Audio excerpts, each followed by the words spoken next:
ની જન્મ જયંતિના ભાગરૂપે જે ઉજવણી કરવામાં આવી, આ તકે રાજગૃહ સર્વજ્ઞાતિ સેવા શક્તિ ટ્રસ્ટના સ્થાપક મનુભાઈ રાજપરા, જિલ્લા પંચાયત સદસ્ય અરવિંદભાઈ,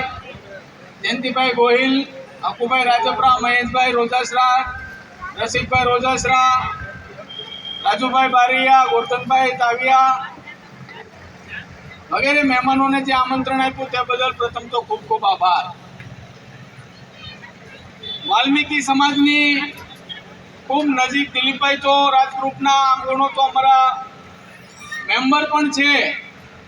અને ખૂબ ચિંતા કરતા હોય. મને ખૂબ યાદ છે કે જ્યારે આ જગ્યાની અંદર પગ મૂકે એવી જગ્યા નથી અને દિલીપભાઈએ સંકલ્પ કર્યો કે ખરેખર ટ્રસ્ટ બનાવી અને અમારા સ્મશાનની અંદર,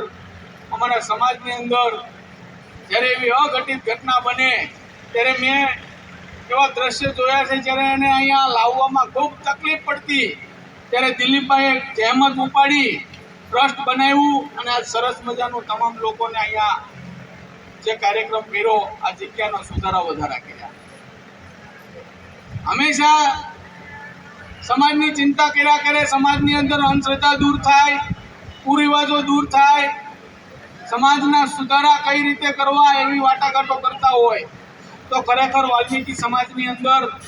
કોઈ સારા એવા આગેવાન આખા સમાજની ચિંતા કરતા હોય, સર્વ સમાજને સાથે રાખવાની ભાવના રાખતા હોય તો જેમ મનુભાઈ સરપંચે કીધું એમ આવા વ્યક્તિને